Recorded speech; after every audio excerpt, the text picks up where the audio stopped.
Eh bien, je me disais, en relation avec notre étude des couleurs, des oxydes, des couleurs minérales naturelles et naturellement transformées, vous allez comprendre.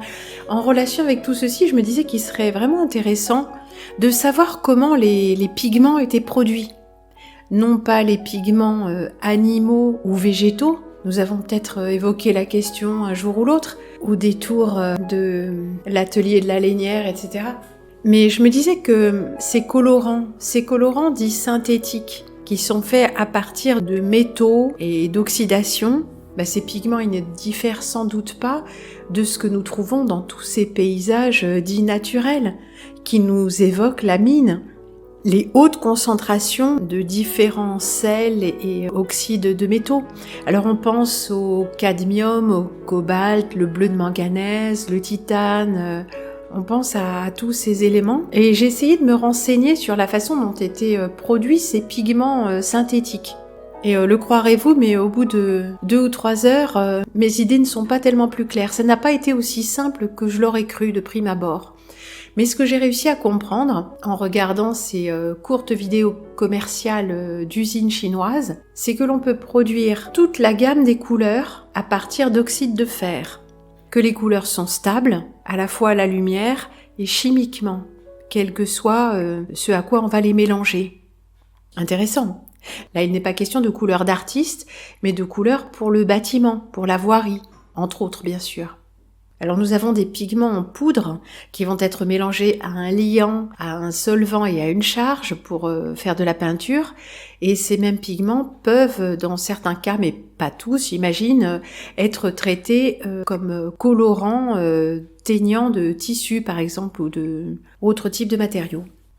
Alors moi justement je pensais au cadmium, au manganèse et je me disais il y a tout un tas d'éléments tout de même qui doivent être utilisés et j'ai pas trouvé aisément, j'ai même pas trouvé du tout les procédés de fabrication suivant les matières premières.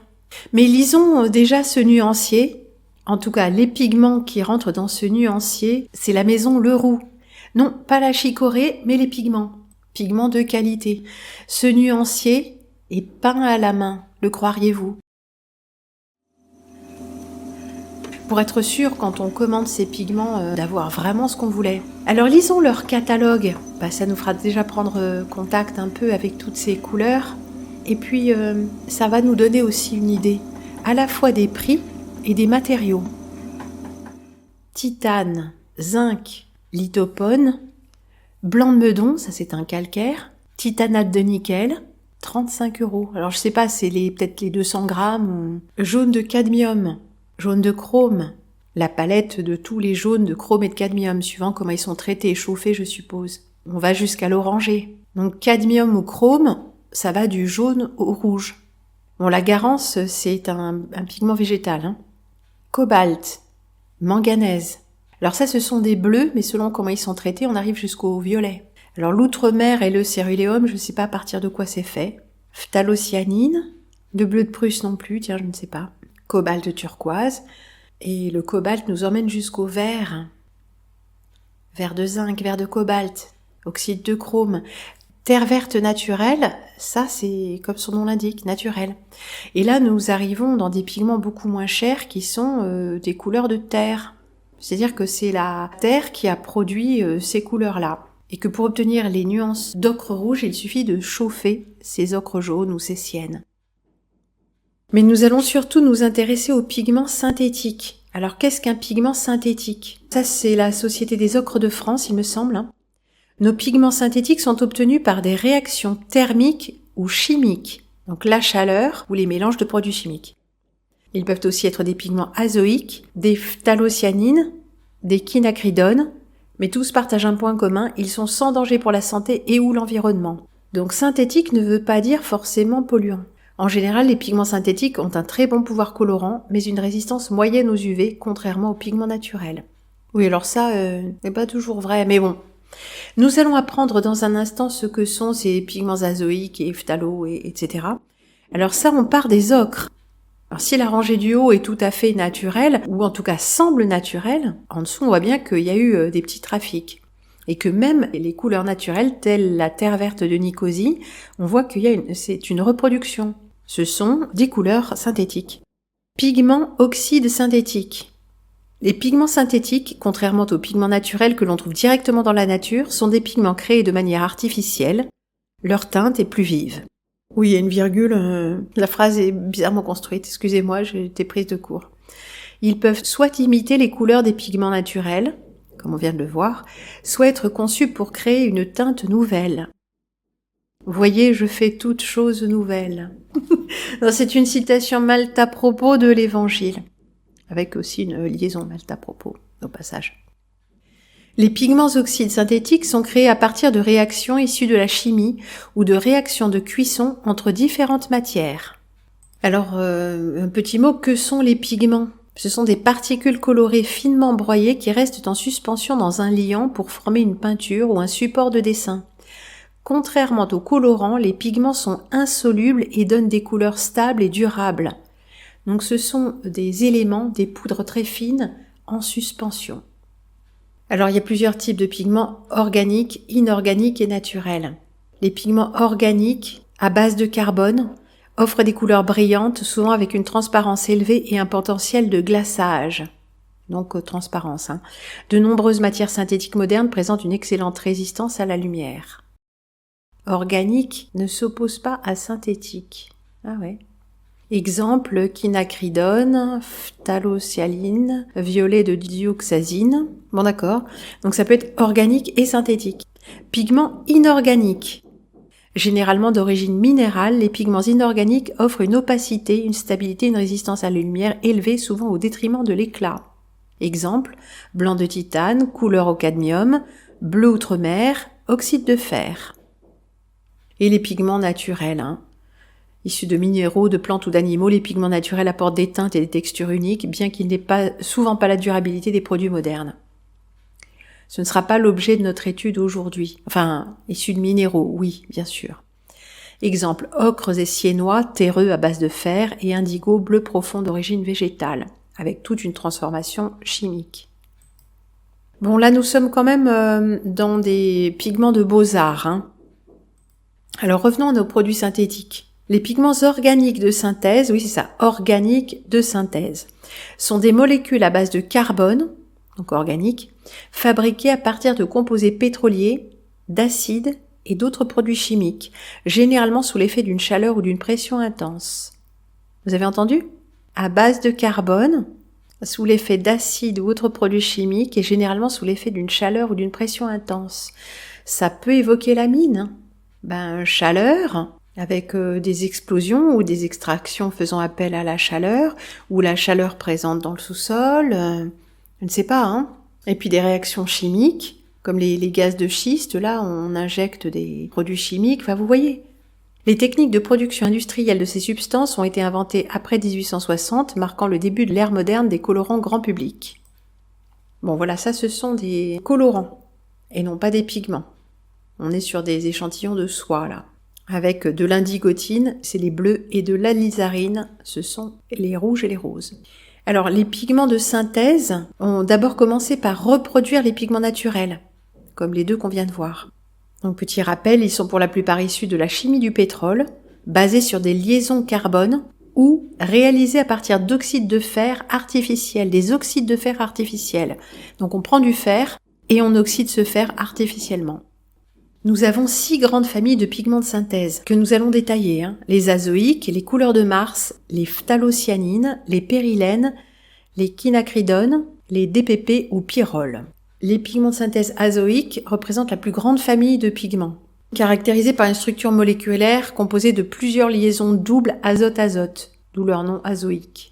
Cette structure moléculaire, associée à d'autres composés, offre une des plus larges gammes de pigments et de colorants dont les nuances couvrent l'ensemble du spectre des couleurs, même si on utilisera plutôt les couleurs du jaune au rouge.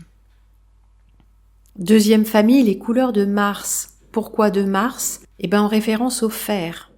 Les couleurs de Mars sont des oxydes de fer artificiels, d'où elles tirent leur nom, le fer ayant toujours été associé à Mars, dieu de la guerre. Comme c'est intéressant. Elle propose une gamme de tons chauds allant du rouge au brun jusqu'au noir. Alors, coûte pas cher, enfin ils ont tous les avantages. Alors je suis un peu étonnée parce que les Chinois nous disent qu'ils peuvent maintenant faire toute la gamme de couleurs, y compris les bleus, avec des oxydes de fer, donc c'est à creuser. 3. Les pigments de synthèse phthalocyanine, donc ça va être des bleus. Les phthalocyanines sont des pigments organiques de synthèse bleus et verts. Alors ça a été découvert par hasard en mettant au point des insecticides. On est toujours dans la tuerie, là, d'une manière ou d'une autre, hein. 4. Les pigments de synthèse périlène, des pigments organiques de synthèse dont les nuances s'étendent du rouge en passant par le brun jusqu'au noir. Le mec qui a écrit ça ne sait pas écrire, hein. S'étendent du rouge au noir en passant par le brun. Ah bah bravo la salade mentale, là, hein. 5. Quinacridone ou quinacridone, je ne sais pas. Pigments organiques de synthèse dont les nuances vont du rouge orangé au bordeaux en passant par toute une gamme de rose et de mauve. Donc ça c'est plus récent, hein, 1960. Alors nous voici dans une fabrique d'oxyde de fer et de chrome. Il paraît que c'est l'une des plus grandes usines du monde dans le domaine. Voici la matière première, des résidus de fer, des déchets d'industrie.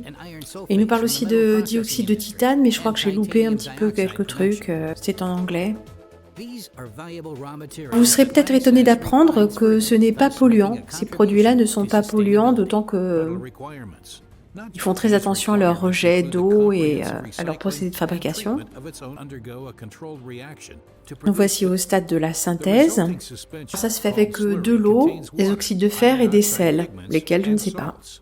Puis les sels sont lavés et l'oxyde et l'eau est conservé dans des réservoirs. Et la première couleur qu'on obtient, c'est un jaune.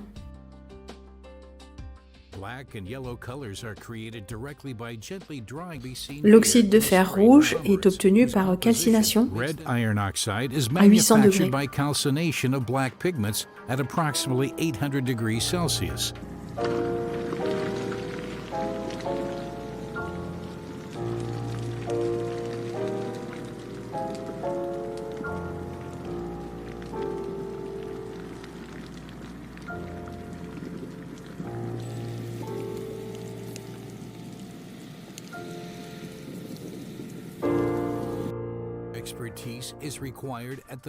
Alors là, on voit les couleurs. C'est pas du tout les couleurs d'ocre naturelles, hein. Ce sont des couleurs très brillantes, très saturées. Regardons cette petite séquence publicitaire.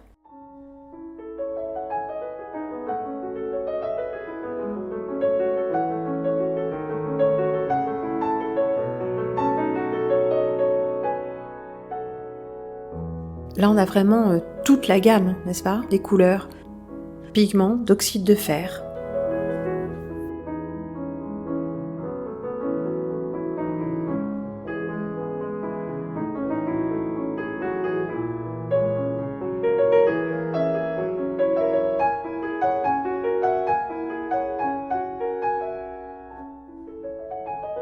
Alors moi je me souvenais notamment du bleu de manganèse que j'avais découvert comme ça, c'est un bleu chaud, c'est-à-dire un bleu où il y a un tout petit peu un soupçon de jaune qui le fait tendre légèrement vers un bleu turquoise, un très beau bleu. Oui, parce que bleu c'est une couleur froide et quand on dit bleu chaud, c'est un bleu qui aura du jaune comme le bleu turquoise. C'est pour ça ce bleu turquoise il est très apprécié parce que c'est un bleu dans lequel il y a une couleur dorée, quoi. Enfin, sinon dorée, du moins ce que nous rappelle, ouais, j'insiste, la lumière du soleil, hein, puisqu'elle n'est plus dorée. Le bleu de manganèse est un pigment bleu à tendance verte, proche d'un bleu céruléum, mais plus vert. Le bleu céruléum, c'est celui qu'on appelle généralement le bleu cyan. Ça se correspond assez bien. Le violet de manganèse est un pyrophosphate de manganèse et d'ammonium. Phosphate, manganèse, ammonium. Ça, ce sont des mélanges chimiques. Les couleurs obtenues à partir de manganèse sont toutes très cicatives. Donc ça veut dire que votre peinture va sécher très très vite si vous peignez à l'huile, parce que le bleu de manganèse est un pigment d'artiste. La plupart des marchands de couleurs vendent des bleus de manganèse imitation, fabriqués à partir de pigments organiques. Un nouveau pigment bleu à base de manganèse a été obtenu en 2009. Pourquoi ? Parce que moi, ce que j'avais lu, c'est que le pigment bleu de manganèse n'existait plus, n'était plus produit, parce que c'est toxique. Alors là, je trouve que celui-là, il rend pas vraiment un bleu chaud. Je ne sais pas. Suivant les écrans et les photos, on peut avoir des effets différents. Hein. Composition, barium manganate sulfate.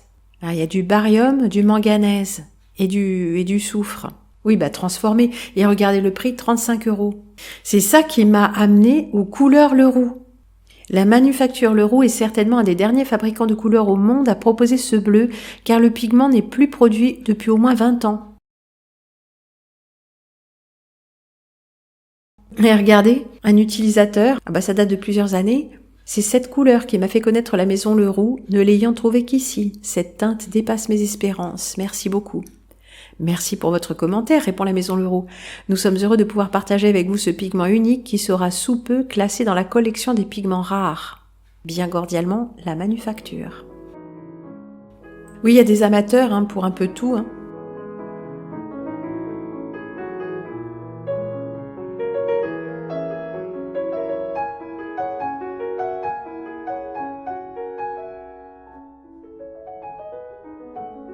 Alors, que sont les couleurs? Comment on les choisit? Là, on a une synthèse additive. La somme des couleurs rouge, vert, bleu donne du blanc. Et là, une synthèse soustractive. La somme des couleurs jaune, magenta, cyan, CMJN, donc donne du noir. Ça, c'est les couleurs pour l'impression, essentiellement. Et le mode RVB, c'est pour nos écrans. C'est de la couleur qui est créée par la lumière. Alors, un petit peu de théorie des couleurs. Qu'est-ce qu'une couleur primaire ou élémentaire? Une couleur primaire est une teinte qui ne peut pas être obtenue en mélangeant d'autres couleurs, contrairement aux couleurs secondaires ou tertiaires. C'est à partir des couleurs primaires que l'on peut reproduire toutes les nuances colorimétriques possibles.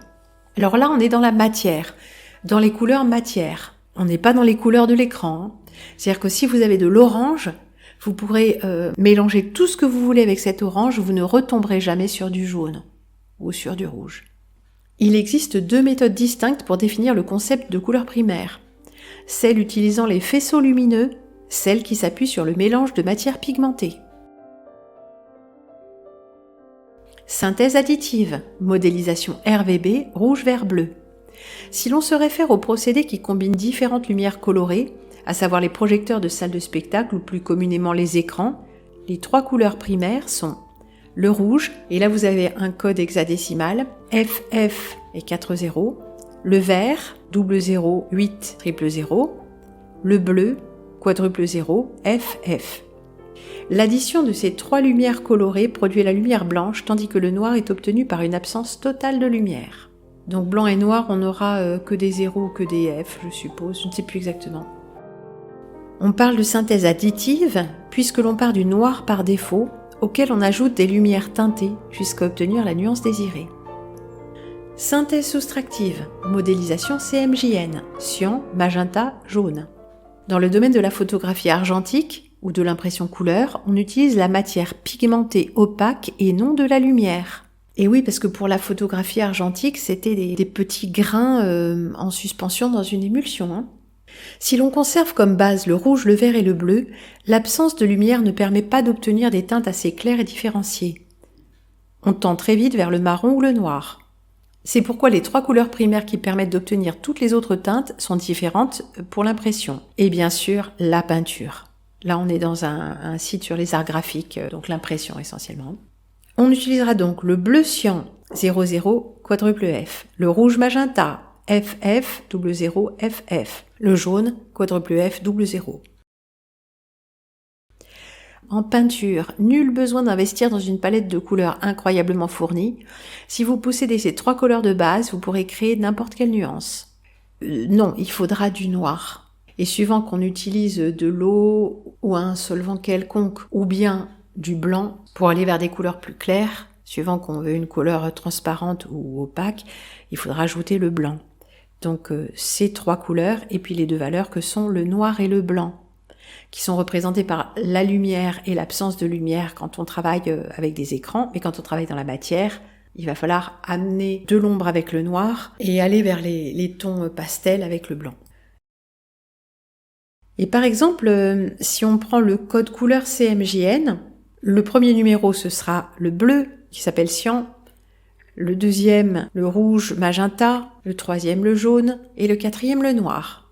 Eh bien, regardez par exemple la correspondance entre les teintes. Bon, elles sont à prendre avec nuance, si j'ose dire, parce que ça dépend de votre écran et de la façon dont ça a été conçu et transféré. Mais bon, le bleu, ce qu'on appelle bleu, bleu moyen, il a 100% de cyan et 100% de magenta. Ah, vous ne le saviez pas, hein?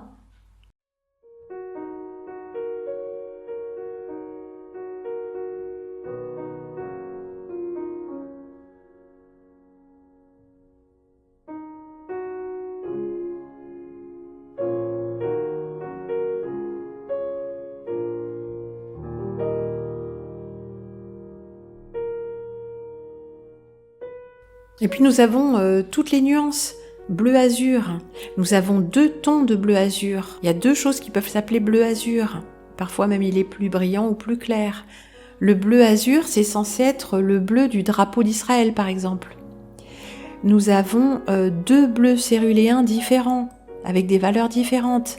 Regardez le bleu ciel, ici il a l'air plutôt gris, 53% de bleu, 29% de magenta. Et nous n'avons absolument pas de jaune ou de noir.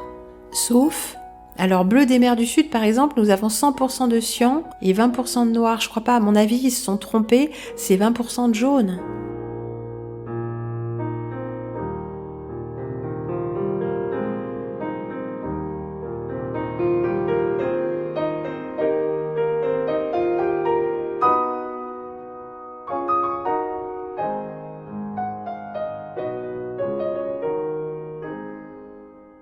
Le bleu égyptien, en vrai il est pas si foncé, mais bon, bleu majorel est un violet. Le bleu roi est extrêmement pâle ici, c'est très curieux, de façon de rendre les couleurs. Le cyan, là, est presque fluo, et il a la même couleur que le turquoise. Bon, c'est incompréhensible. Mais ce que nous comprenons au travers de ces mires, par exemple, ici nous sommes dans les bruns, le brick est quasiment un rouge, ainsi que l'auburn, l'ambre est quasiment un jaune, et le bistre est quasiment noir. Alors que citrouille est quasiment orange. Orange, mais désaturé avec un peu de noir. Regardez la gamme des blancs. Alors c'est au milieu, hein. C'est un peu trompeur avec les trucs à côté. Le blanc, on est d'accord, l'albâtre, le beige clair, le blanc crème est quasiment jaune, si on les croit, là, blanc écru. Ça c'est plus un ivoire, blanc œuf, cuisse de nymphe, c'est du rose. Cuisse de nymphe émue même. Cuisse de nymphe émue, c'est rose. Alors là, c'est amusant, le céladon est classé dans les gris. Le céladon, c'est donc du cyan, un peu de jaune et du noir pour le désaturer. Oui, parce que quand on ajoute du noir dans une teinte, on la salit, on la désature. Par exemple, le jaune olive, qu'on appellerait plutôt un vert olive, hein, c'est 100% de jaune et 50% de noir. Et oui, du jaune et une pointe de noir, ça donne quelque chose d'intéressant, hein. Donc ça, c'est pour les couleurs dites désaturées. Et le nuancier des noirs, regardez-moi ça, ouais, c'est un peu fou, hein, noir d'encre, noir d'ivoire, aile de corbeau, bon, enfin en tout cas, noir de jet, noir d'encre, noir d'ivoire, noir, aile de corbeau, ils ont la même composition, ainsi que ébène, noir animal et noir charbon. C'est 100% de noir et 0% du reste. Un petit coup d'œil dans les rouges, hein, rouge cinabre, cramoisi, rouge de falun, Falun röd, ça c'est le rouge suédois. Ah, nous en reparlerons, ou alors peut-être en avons-nous déjà parlé. Le rouge rubis qui est rosé, le rouge violet, le sang de bœuf. Avons-nous un rouge basque quelque part? Terre cuite qui est quasiment rose, et zinzolin qui est un violet.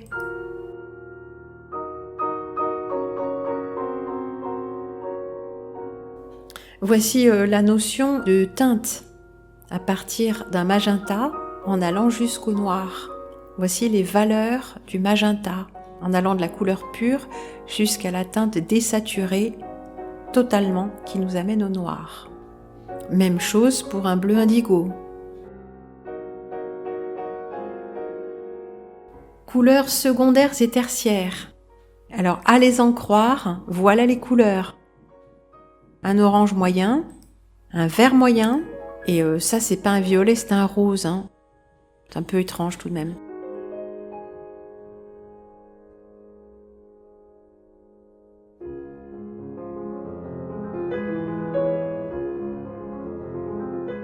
Alors voici une roue des couleurs, plus une roue d'artiste.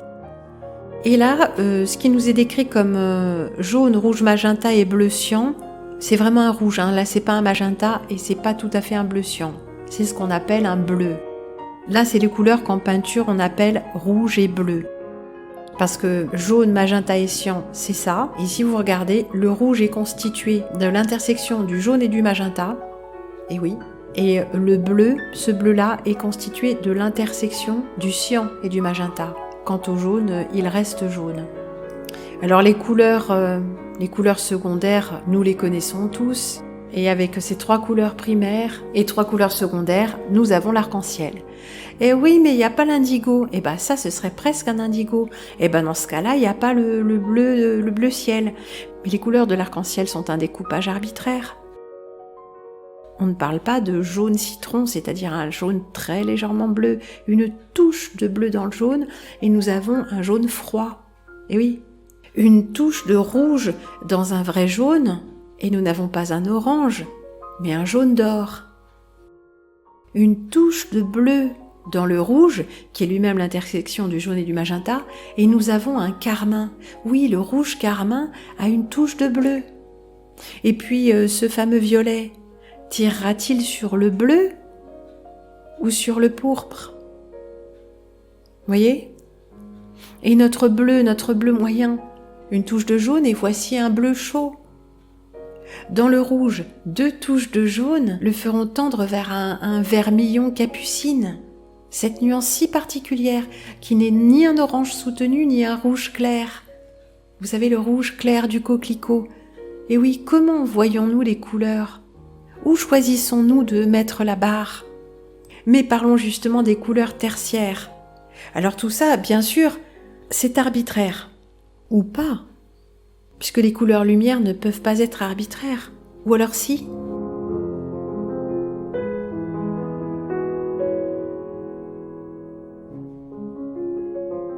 En tout cas, les couleurs tertiaires sont dites intermédiaires et elles résultent du mélange à part égale d'une couleur primaire et d'une couleur secondaire. Ah bah ça va faire un peu de la soupe, hein.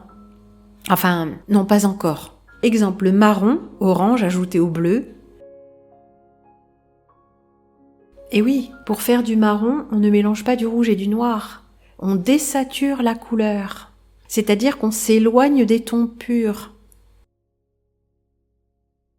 Le rouge orangé, le jaune orangé, le bleu violacé. Cyan et vert produit émeraude, cyan et violet produit l'indigo, donc ce violet bleu foncé. Magenta et violet produit un bordeaux, ou plutôt une couleur prune. Magenta et orange produit le vermillon, jaune et orange produit le jaune d'or, jaune et vert produit le jaune anis. Ah, c'est beau tout ça, hein? Oui, anis ou chartreuse, regardez comment on les appelle. Anis ou chartreuse, émeraude ou turquoise. Ah, c'est pas tout à fait la même chose. Non, ce sont des nuances, effectivement. Un vert émeraude est un vert bleu soutenu et un bleu turquoise, c'est la même chose, mais on partirait plutôt du bleu tirant sur le vert et clair. Regardez, doré au lieu de jaune d'œuf, écarlate, pourpre. Nommer les couleurs, c'est déjà voyager en esprit. Nommer précisément les couleurs est une jouissance en soi. Alors ce fameux magenta, couleur franche, couleur pure, qu'est-ce que c'est le magenta? Parce que j'ai cherché, je me demandais quelle est la vraie nuance, c'est magenta ou c'est rouge? Quelles sont les vraies couleurs pures? Alors qu'est-ce qu'on appelle magenta dans l'industrie de la peinture? Le magenta, c'est un nom que l'on retrouve sur beaucoup de tubes de peinture, mais est-il pour autant un pigment? Cette couleur est obtenue à l'origine par un colorant de synthèse d'aniline au XIXe siècle. Ah oui, donc c'est pas vieux, cette idée du magenta, quoi. Au fil des années, différents mélanges avec l'aniline permettent de créer de nouvelles couleurs, dont une, la fuchsine. Celle-ci est mise au point par un chimiste français en 1858. Elle va changer de nom pour magenta en l'honneur de la bataille éponyme. Encore une histoire de guerre. Le magenta séduit les artistes à la fin du XIXe siècle pour sa vivacité. Toutefois, la permanence de cette couleur a posé problème car elle était issue d'un colorant et non d'un pigment. Donc, un colorant, c'est une substance qui se dissout. Et un pigment, c'est une substance qui ne se dissout pas et reste en suspension. Actuellement, le magenta que l'on trouve en peinture est un mélange de plusieurs pigments. Tiens donc, dont la recette dépend de chaque fabricant. En général, il fait partie des couleurs primaires pour les peintures dites d'étude. Vous savez, à l'école, on a ces 3 couleurs, le jaune, le magenta, le cyan, le blanc et le noir. Ah oui, ça j'ai pas résisté parce que partout où vous cherchez quelque chose sur les pigments, on vous refait l'historique. Alors voici les terres naturelles, l'art pariétal, l'histoire des pigments dans la peinture remonte à l'aube de l'humanité, 30 000 ans. Est-ce que ça a 30 000 ans, Lascaux? Je ne sais pas. En tout cas, même si ce sont des artistes récents qui nous ont mystifiés, c'est très beau. Hein. On dirait des études de Picasso jeune avant qu'il commence à faire de la merde. Puis les couleurs sont sublimes. Et regardez ça. Le rouge provient principalement d'un oxyde de fer appelé hématite qu'on trouve à l'état naturel dans le sol. Le noir est issu du charbon de bois ou d'os, du charbon minéral ou bien de l'oxyde de manganèse. Tiens. Alors juste un petit mot en passant sur l'histoire des pigments dans la peinture, les roches minérales de l'âge de bronze. Alors si les minéraux sont cultivés, ça fait réfléchir un peu autrement même à l'histoire de la peinture. Bon, l'histoire, vous savez que c'est pas trop mon truc, puisque si on est dans une réalité mentale, l'histoire s'écrit à rebours et à la demande. Mais regardons ceci. S'ajoutèrent ainsi aux nuanciers des artistes du rouge foncé, de cinabre, ça c'est un oxyde de plomb, du rouge-orange brillant, réalgar, ça je ne sais pas ce que c'est, un jaune brillant, or piment. Ah, c'est une très belle roche, ça. C'est très beau quand je faisais un petit peu de collection d'échantillons géologiques avec mon frère quand on était petit. L'or piment était un de mes préférés. Un bleu foncé, le lapis lazuli, l'un des pigments les plus chers du monde. Un bleu pâle, l'azurite, et un vert, la malachite. Regardez ça. Si c'est beau quand même. Hein. Le pigment minéral, dont la molécule est constituée par un oxyde métallique ou un sette métallique d'un acide minéral. Ah ouais, un 7 métallique, c'est-à-dire, commence au XVIIe siècle avec les Allemands Dippel et Diesbach. Dippel et Diesbach inventèrent le bleu de Prusse. Vers 1740 apparaît le jaune de Naples, antimoine de plomb. Et en 1778, Scheele crée le célèbre verre empoisonné de Scheele, arséniate de cuivre. Perkin essaye de synthétiser la quinine pour combattre le paludisme en Inde. Et ses essais l'amènent, ENT, mon gars, à oxyder un dérivé de l'aniline. Il obtient alors un précipité rouge-brun qui n'a rien à voir avec la quinine, mais éveille la curiosité du chimiste. Sa curiosité. Ben oui, la curiosité du chimiste. On dirait ça si le « il » était différent de la proposition subordonnée qui éveille sa curiosité. Bon bref, il vient de découvrir un colorant de bonne qualité pour les textiles qu'il appelle pourpre d'aniline ou mauvéine. Ensuite, les chimistes allemands de la société BASF synthétisent l'alizarine de la Garance et créent un colorant rouge, puis l'indigo, ce qui ruina toute la filière de l'indigo naturel. Les pigments de synthèse apparaissent au XIXe siècle. Jaune de chrome, vert véronèse, bleu de cobalt, orange de cadmium, alizarine cramoisie, vert de cobalt, vert émeraude, bleu outre-mer, jaune et rouge de cadmium, jaune de barium, vermillon d'antimoine, jaune de zinc, violet, bleu céruléum, oxyde de titane, etc. La plupart des pigments obtenus à cette époque sont encore utilisés de nos jours en peinture par les artistes. Et puis au XXe siècle, on a de nouveaux composés, comme nous l'avons vu. Et bien alors la classification des couleurs, de quand date-t-elle? Eh bien de Chevreul, directeur d'atelier des teintures de la Manufacture nationale des Gobelins.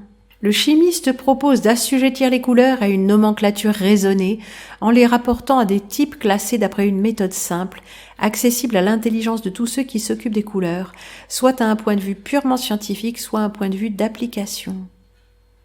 Disposant les couleurs du spectre solaire sur un cercle divisé en secteurs, il aboutit à une classification riche de 14 400 tons. Celle-ci sera utilisée jusqu'au milieu du XXe siècle avant d'être remplacée par un nuancier informatisé. Alors voici la nomenclature de Chevreul, le cercle de Chevreul. Premier cercle chromatique de Monsieur Chevreul, renfermant les couleurs franches.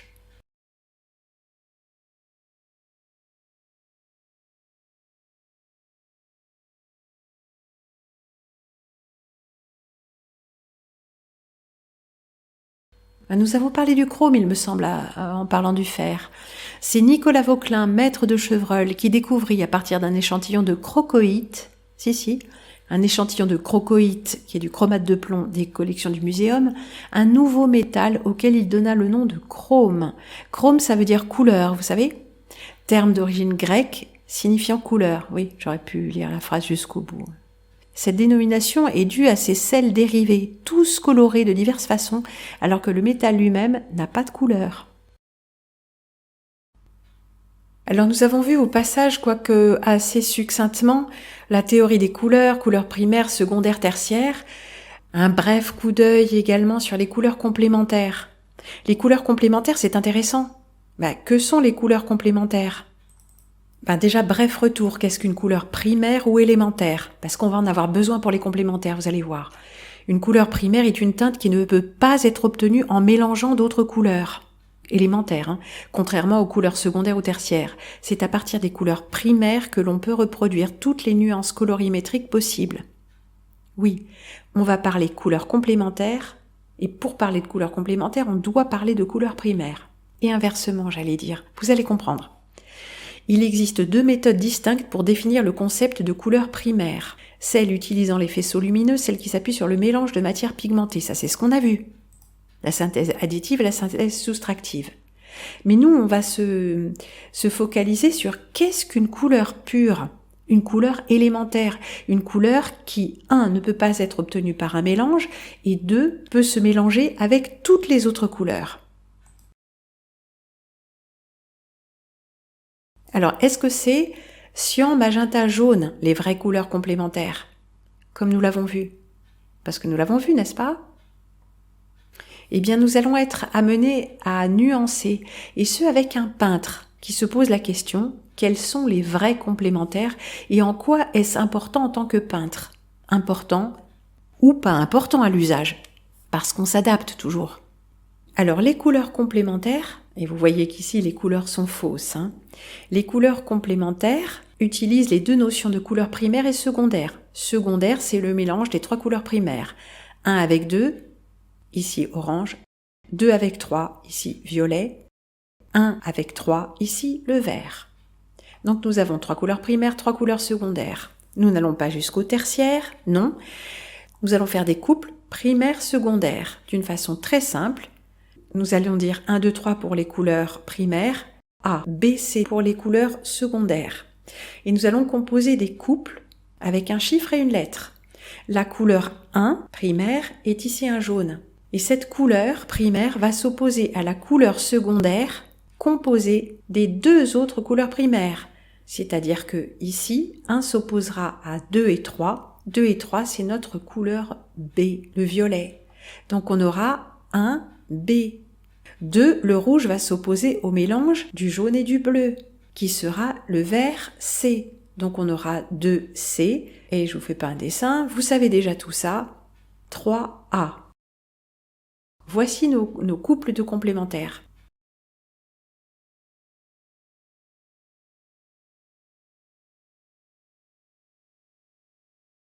Les voici ici représentés d'une façon un peu différente, qui inclut sur les bords les nuances. Jaune, rouge, bleu, orange, pourpre, vert.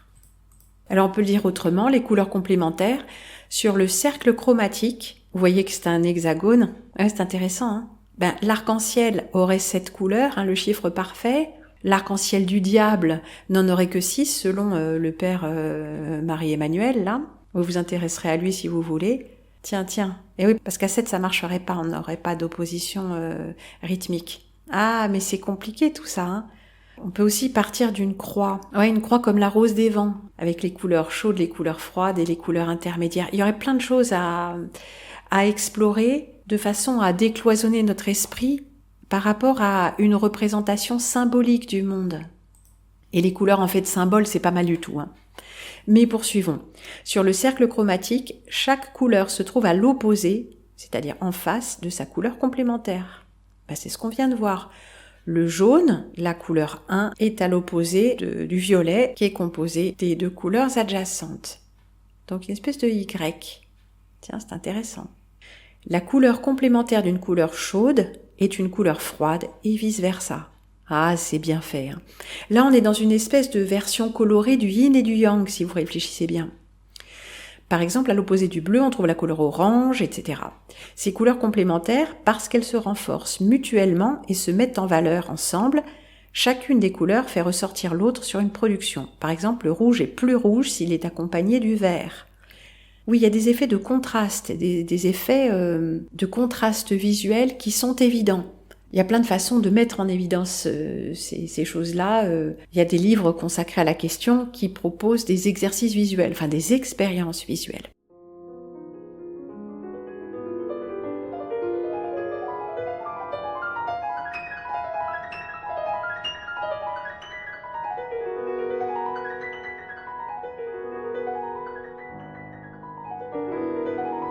Alors petit lexique quand même qui sera pas inintéressant en arrivant au terme de notre courte étude, la teinte, c'est la couleur elle-même. Rouge, jaune, bleu, vert, violet, blanc, noir, gris, rose. La nuance, une couleur se décline en nuances, par exemple le rouge, rouge carmin, rouge cerise, framboise, rouge orangé. La valeur, elle définit le degré d'intensité de chaque couleur, clair, foncé en fonction des ajouts de blanc ou de noir. Un rouge avec du noir dedans, il va devenir pourpre très sombre, et avec du blanc, il va devenir du rose. Ça, c'est ce qu'on appelle le camailleux. La couleur vive ou saturée se dit d'une couleur pure, ne contenant en principe ni blanc, ni noir, ni gris, ni couleur complémentaire. Elle est donc très lumineuse. Donc typiquement, une couleur primaire, ou secondaire, ou tertiaire, mais non désaturée, non salie. La couleur insaturée se dit d'une couleur lorsque sa teinte contient plus ou moins de gris ou de couleurs complémentaires. Elle est plutôt terne et typiquement ce sont les couleurs de terre, les ocres, des rouges bruns ou des kakis qui sont des verts sales. On dit en suédois on dit des couleurs sales, des couleurs salies. Notre ami Chevreul les appelait des couleurs je ne sais plus d'un coup. La couleur froide ou chaude, bon ça on a compris, hein, les couleurs chaudes sont ici entre le nord et le sud-est, et les couleurs froides, bon bah ouais. Les couleurs froides sont aussi les couleurs de la mer, du ciel et des plantes. Elles ont une symbolique de fraîcheur, de calme, de paix, et elles restaurent la vision. Et oui.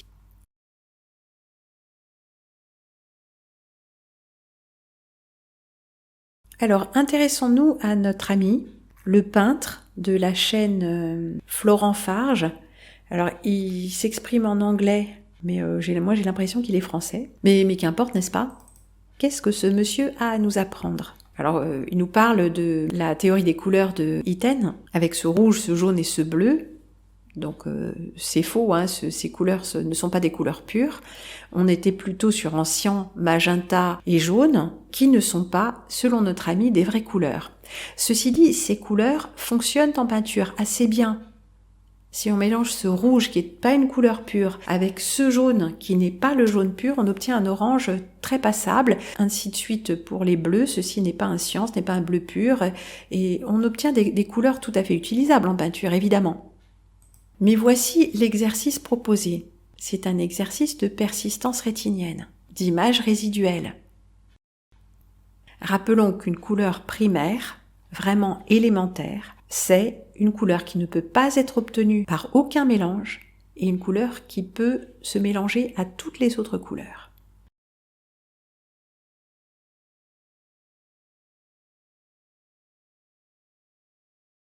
Avant de poursuivre, je vous conseille de passer au moins cette courte séquence en plein écran pour ne pas être perturbé. Alors voici l'exercice proposé. Nous avons ici une roue de couleurs. En partant du haut, un rouge, un jaune, un vert très saturé, un cyan, un bleu et un magenta. Et notre ami nous propose de fixer pendant 15 secondes, donc vous pouvez commencer dès maintenant, le point blanc. Ne regardez pas les couleurs autour, ne regardez pas le fond, sinon vous passerez à côté de l'expérience. Ne regardez s'il vous plaît que le point blanc. Continuez à fixer le point blanc. Écoutez ma voix, dormez, je le veux. Et hop là, que voyez-vous? Vous avez vu à peu près ceci. Donc voici les complémentaires. Voici les vrais complémentaires. Or, nous avons appris que les complémentaires en peinture sont rouge-vert, jaune-violet, bleu-orangé. Faisons le test.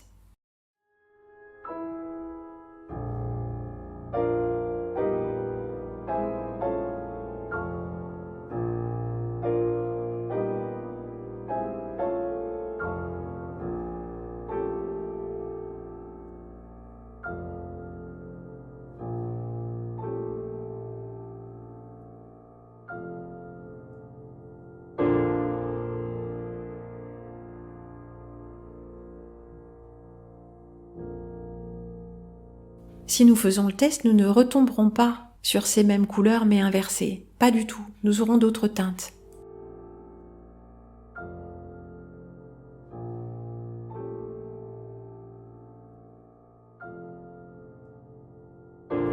Ce sont ces couleurs-là qui sont les véritables complémentaires.